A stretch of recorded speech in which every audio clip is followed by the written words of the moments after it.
Hello and welcome back to another lecture on literary theory. Today we are going to continue with some of the other theoretical concepts that were introduced by Mikhail Bakhtin, and more specifically we are going to focus on three topics. The first being heteroglossia, the second being carnivalesque, and the third being chronotope. But before we start discussing these new concepts, I would like to briefly look back on the discussion of our previous lecture, and I would like to try and situate Bakhtin and his work within the broader context of this course on literary theory. So, in my previous lecture, I had insisted on Bakhtin's uniqueness as a theorist, but here I would like to suggest that in spite of this uniqueness, Bakhtin's work can be placed, and in fact should be placed, to borrow one of his own terms, dialogically vis-a-vis some of the established schools of literary theory of the 20th century. Thus, for instance, Bakhtin's focus on discourse and the way discourses are constructed and structured places his work squarely within the tradition of 20th century Western literary theory that I have referred to as the linguistic turn, theories which follow the linguistic turn. Now, we have already seen this Bakhtinian preoccupation with language in our previous discussion on polyphony, and we will notice it even more strongly when we take up for discussion the concept of heteroglossia today. But connected with this linguistic turn is another characteristic aspect, which is the relegation of the author to the margins of literary criticism. And in this aspect too, we see Bakhtin's work sharing certain similarities with new criticism, with Russian formalism, and also with later theoretical schools like structuralism, for instance, or post-structuralism. Thus, in Bakhtin's theory of polyphony, for instance, we have already seen how he prioritizes the multiplicity of utterances, the multiplicity of voices, and there the authorial voice exists, but only as one among the various other independent and unmerged voices and consciousness, which together constitute the tension filled dialogic space of concrete language use.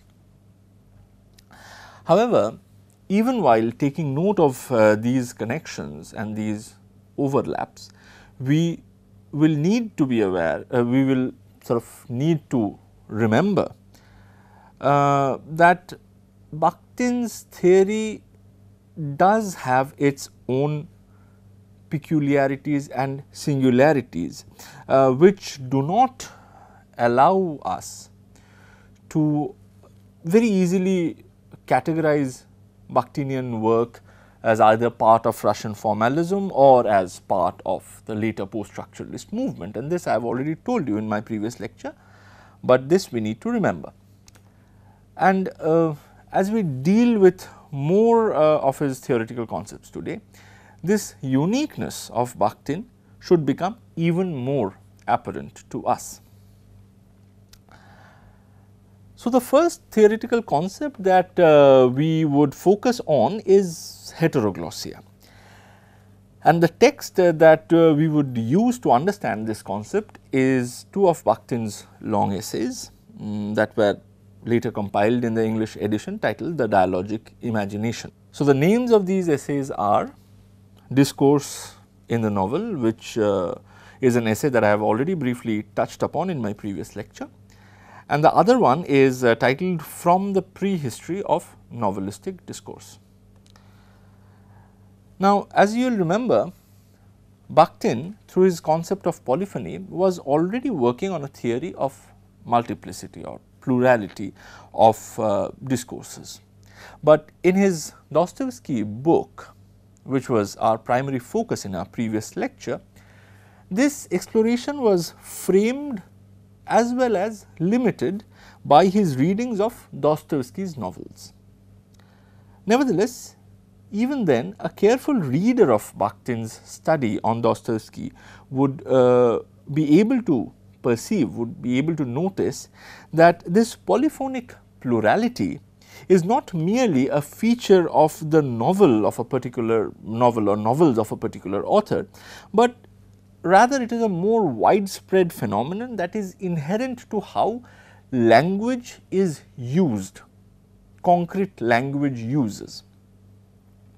And heteroglossia is in a way a study of this plurality that we had already encountered in the idea of polyphony, but it is a study of this plurality that is taken up at the level of language use in general and not just at the level of stylistic features observable in a particular set of novels. However, before we make this transition from polyphony to heteroglossia, we need to deal with another term which Bakhtin introduces in his essays compiled in the Dialogic Imagination, and the term is polyglossia. The word polyglossia might sound completely unfamiliar, especially to those who are not yet acquainted with Bakhtin's theories, but a related form of the same term is quite extensively used in mundane English conversation, and I am quite sure you have heard of that term, and the term is polyglot. So, the dictionary meaning of polyglot is a person who can read, write or understand, communicate several different languages. For instance, most of the Indians who are educated beyond their school and college levels are usually polyglots who are comfortable communicating in at least 2 or 3 languages, if not more. The term polyglossia, as you might now be able to guess, refers to this many languagedness. But then what does it mean? What does this many languagedness mean in Bakhtin's theory? Well, according to Bakhtin, the consciousness of polyglossia shatters the myth of the isolation of national languages and the literature produced in those languages. So, in order to understand this, we will first need to understand what a national language might mean. Now, within the multilingual context of India, relating nation with one language might sound like a rather alien idea.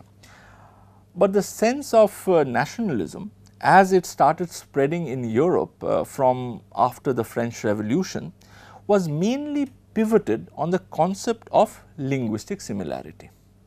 So, the nationalist argument is that France is the country of the French speakers, Germany is the country of German speakers, Spain is a country of speakers of Spanish, Italy is a country of Italian speakers, and so on and so forth.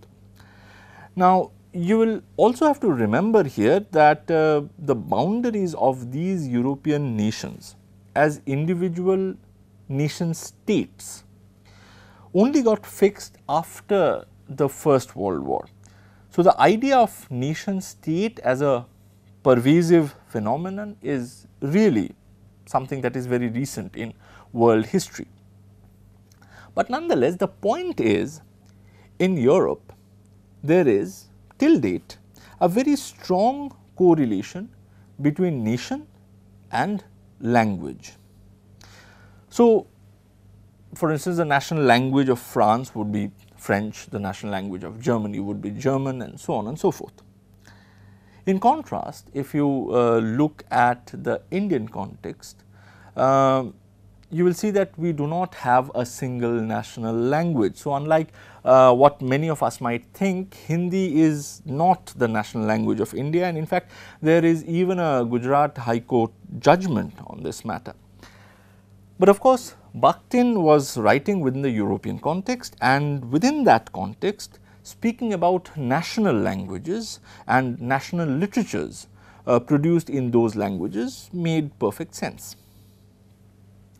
Now, since any form of nationalism stresses on exclusivity, there is often a myth of uniqueness surrounding national languages too. So, to sustain the exclusivity that is proffered by nationalism, national languages are more often than not looked in isolation and considered as existing in a state of uncontaminated purity. But according to Bakhtin, the consciousness of polyglossia shatters this myth of the isolation of national languages, and it does so by pointing out its dialogic relationship with other foreign languages. Of course, in certain societies the consciousness of the presence of other foreign languages might be limited, and here Bakhtin's example is the society of classical Greek antiquity, where the myth of an isolated Greek language and Greek literature sustained a sense of Greek nationalism, in spite of the fact that Greece was administratively divided among various city states or polis. And actually we have already talked about this proto-nationalism in terms of a shared Greek culture sphere in our lectures on Plato and Aristotle. But in most cases, these myths of isolated national languages cannot be sustained because of the presence of other foreign languages, and these other foreign languages, their presence has to be accommodated. In other words, it becomes imperative in certain situations to develop a consciousness of polyglossia. Here Bakhtin's example is that of imperial Rome, whose language Latin, though it maintained the links between the entire sprawling empire, could not nevertheless exist within the cocoon of linguistic isolation, because the imprint of the preceding Greek culture was so heavy on the Roman Empire that its language Latin was always informed by the spectral presence of the Greek language, and was always situated in a dialogic relationship with that preceding language. For us, this kind of polyglossia is even more easily understandable within our Indian context. Thus, take for instance any of the vernacular Indian languages that we might speak. We will soon realize that we do not use that language in isolation. Rather, our language use is constantly informed by the presence of other languages, be it the English language, which is our colonial inheritance, or the other Indian languages that we might know or we might hear regularly spoken around us. This sets up precisely the kind of dialogic relationship that we had discussed in our previous lecture on polyphony. Our utterances in any one language enters a tension filled space where it interacts with and where it rebounds from other alien utterances in other foreign languages. Thus, for instance, the English that I am speaking to you now is constantly being inter-illuminated in my mind with other languages like Bangla for instance, or Hindi, Urdu. And the same thing happens when I speak, let us say, in Bangla. The spectral presence of English and of Hindi is unmistakably present even then. So, conceptually, what does all of this boil down to? I think this is what it boils down to at the most fundamental level. Bakhtin, through his ideas like polyphony or polyglossia, was attacking and undermining certain very persistent and pervasive myths of unity and of homogeneity. In the first case, it was a myth of a single homogeneous authorial voice and authorial consciousness that he was attacking through the idea of polyphony. And in the second case that we have just now discussed, it was the myth of an isolated and homogeneous linguistic nationalism that was being attacked by Bakhtin through his concept of polyglossia.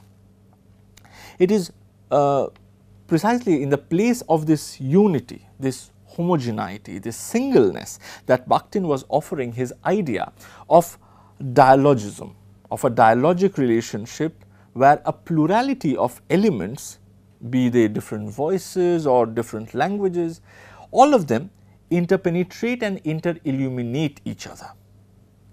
So, if we are clear about this understanding of dialogism, then the idea of heteroglossia, which we are going to take up right now, will be quite easy to understand. Indeed, one of the best ways to understand the term heteroglossia is through polyglossia. So, for instance, what polyglossia does to a language externally, heteroglossia does to that language internally. In other words, heteroglossia signifies how a language is dialogized from within. Now, again, like much of the things that we have encountered and will encounter in this course on literary theory, these cryptic sentences sound more complicated than they actually are. So, what does it mean to say that heteroglossia dialogizes a language from within? To simplify matters, let us try and think about our language uses in day-to-day context. You will see that even when you are speaking the same language, let us say you speak Bangla, you are speaking it differently depending upon the context, but also depending upon the audience, and also depending upon whether you are connected to your listener over the phone or over a device where you can see his or her face while communicating. And there are many such other factors which control our language use and which diversify and differentiate our language use. So, I am sure if we think about it, it will not take any of us much time to figure out that we use language differently when we are talking, say for instance, to our mother than from when we are talking to our boss or our best friend, or like now when I am talking in front of a camera.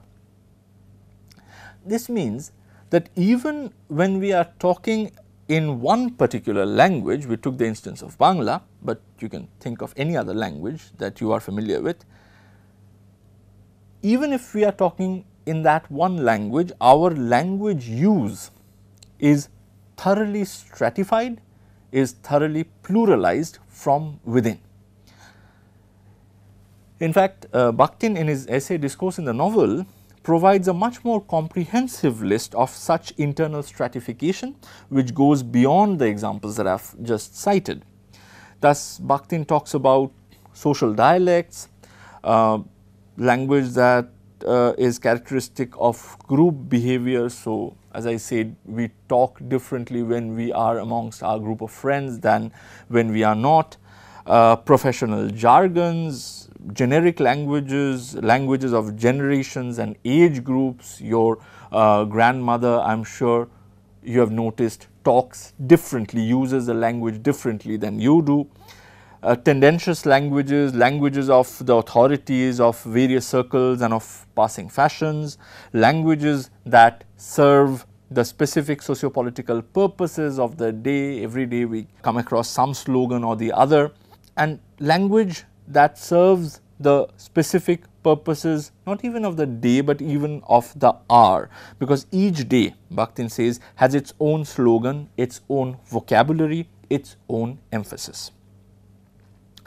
So, this internal stratification is what Bakhtin refers to as heteroglossia. And since each of these stratified components interact with and interilluminate each other like different languages do in the case of polyglossia, we again come across the notion of a dialogic relationship.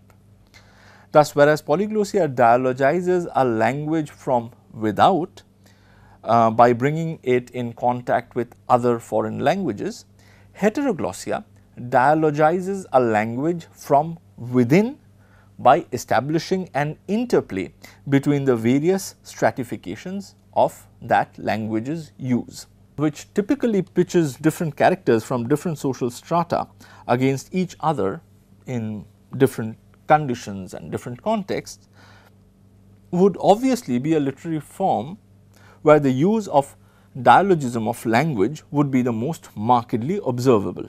And therefore, it is no wonder that Bakhtin starts with the novels of Dostoevsky to gradually build first his theory of polyphony and then to build the more sophisticated concepts of polyglossia and heteroglossia in his later essays. But even then, we have to remember that dialogism, that is triggered by polyglossia or heteroglossia, is not any special feature of a particular literary genre or the other. Rather, they inform any and all concrete uses of language. Thus, even if an author shows monologic tendencies, it is still possible to locate in his work traces of dialogized polyglossia and dialogized heteroglossia.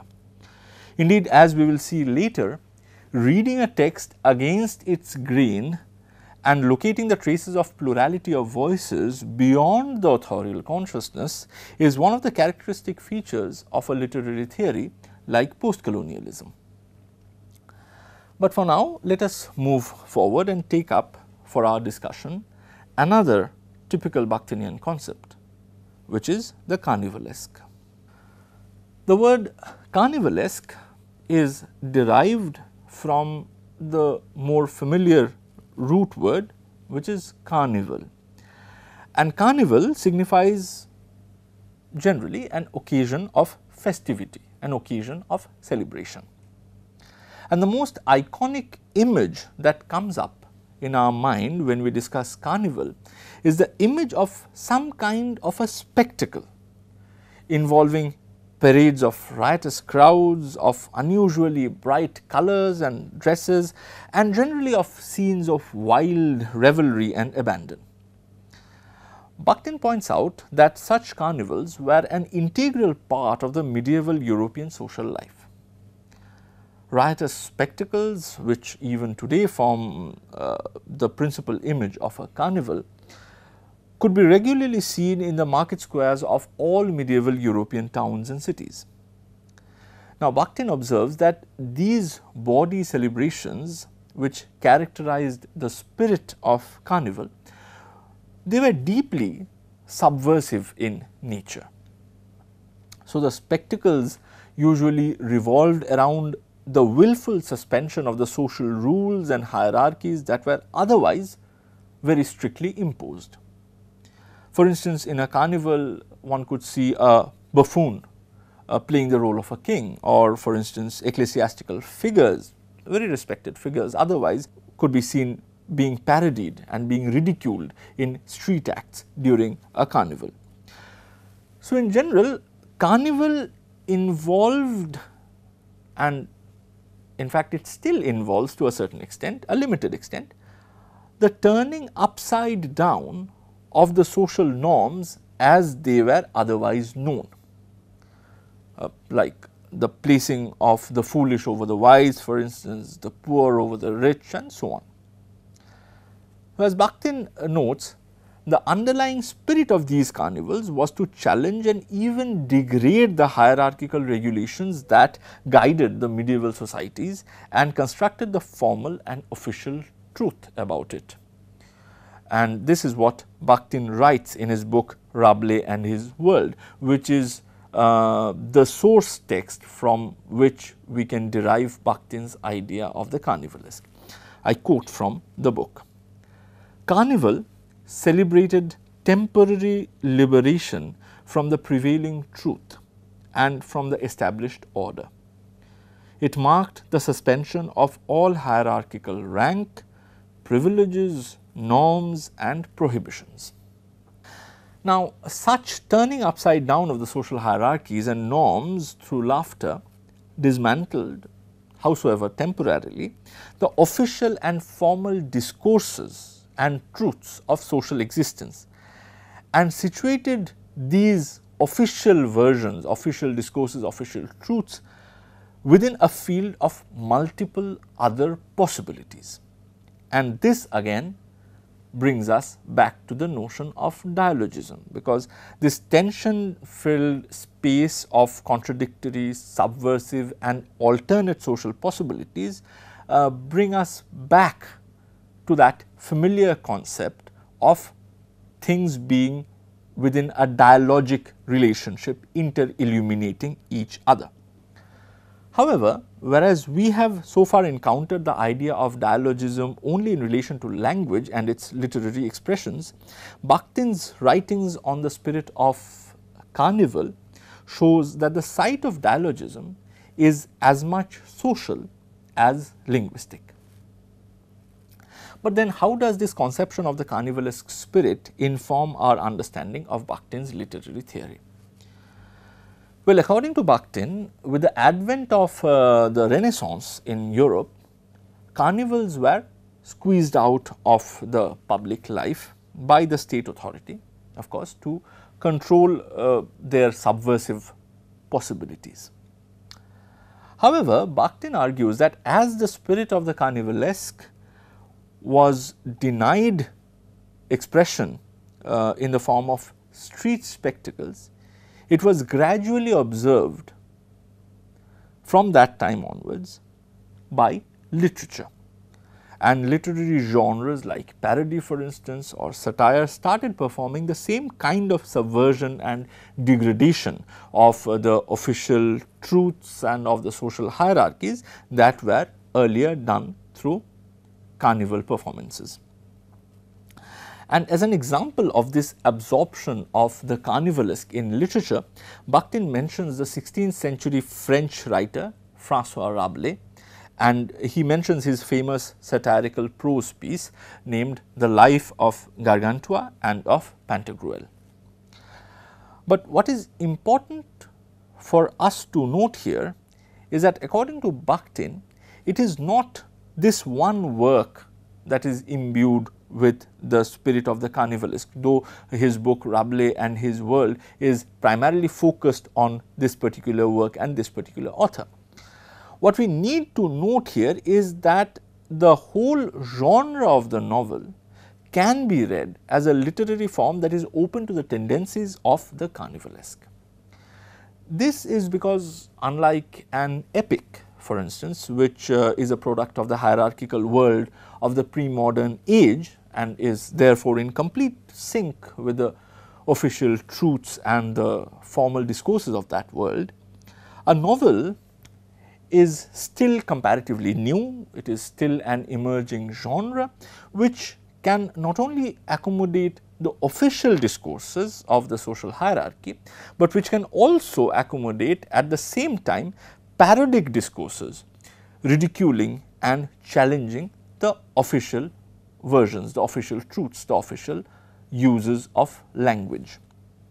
And this dialogic placing together of different discourses, as we have already seen, is one of the hallmarks of a major novelist like Dostoevsky. So, we have come almost to an end of our discussion, but before we end, I would just like to briefly touch on the concept of chronotope, which is again a very typical Bakhtinian concept. The term chronotope actually builds upon two separate Greek words, the first being chronos, which means time, and the other part is topos, which in Greek means space. So, the theory of chronotope is basically something that explores the dialogic relationship between space and time, and it explores how these space-time relations inform different kinds of literature. So, let me clarify this with an example. Think of all the romances of kings and queens and prince and princesses that you might have read as a child. Now, try and think about the way time unfolds in these romances. Can you remember, for instance, a romance in which the hero, during the course of his adventures, grew old or became feeble or changed his personality? I think not. Yet such change is precisely what characterizes the everyday passage of time in our life. So, in the romances, unlike in our lives, hours, days, nights and even seasons and years would pass while nothing would apparently change.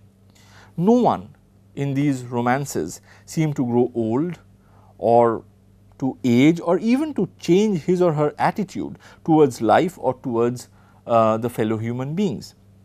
In other words, the time of the romance is what might be referred to as empty time, and Bakhtin refers to this time as adventure time. So, empty adventure time is a time of the romances. Now, think again about the spaces or the location against which the adventures of the romances were enacted. These spaces, even if referred to in any details, were actually mentioned in a generic form and did not have any real impact on the story.